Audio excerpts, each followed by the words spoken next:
আপনি কি YouTube video দেখার সময় অ্যাড নিয়ে বিরক্ত, ফোনে যে কোনো কাজ করার সময় মিউজিক চালু রাখতে চান? তাহলে আজকের ভিডিওটি আপনার জন্য। ভিডিওটি যদি ভালো লেগে থাকে লাইক, কমেন্ট, শেয়ার করতে ভুলবেন না। তো চলুন কথা না বাড়িয়ে মূল ভিডিওটি শুরু করি। আমি চলে যাচ্ছি আমার ফোনের প্লে স্টোরে। প্লে স্টোরে আসার পর সার্চ করবেন ব্রেভ ব্রাউজার। এটা ইনস্টল করবেন। ইনস্টল হওয়া পর্যন্ত অপেক্ষা করবেন। এরপর এটিকে ওপেন করবেন। এরপর একটু নিচের দিকে আসে 3 ডটে ক্লিক করবেন। এরপর সেটিংসে ক্লিক করবেন। এরপর মিডিয়াতে ক্লিক করবেন। এরপর ব্যাকগ্রাউন্ড প্লে এটি অন করে দিবেন।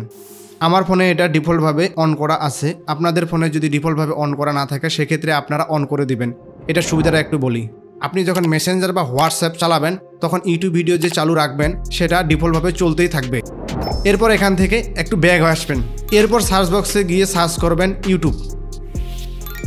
পুনরায় আবার একটু নিচের দিকে আসে 3 ডটে ক্লিক করবেন। এরপর অ্যাড টু হোম স্ক্রিন এটার উপর ক্লিক করবেন।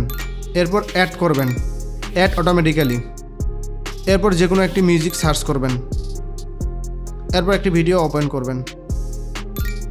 সো দেখতেই পাচ্ছেন যে কোনো ধরনের অ্যাড ছাড়াই আমার ইউটিউব ভিডিওটি চলতেছে।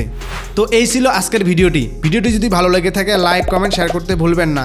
আর এরকম যদি ট্যাগ রিলেটেড ভিডিও পেতে চান তাহলে আমাদের বেসিক ওস্তাদ চ্যানেলটি সাবস্ক্রাইব করে বেল আইকনটি অন করে দিবেন যাতে পরবর্তী ভিডিওগুলো মিস না করেন। সো দেখা হচ্ছে আগামী নতুন কোনো ভিডিওতে। ততক্ষণ পর্যন্ত ভালো থাকুন, সুস্থ থাকুন।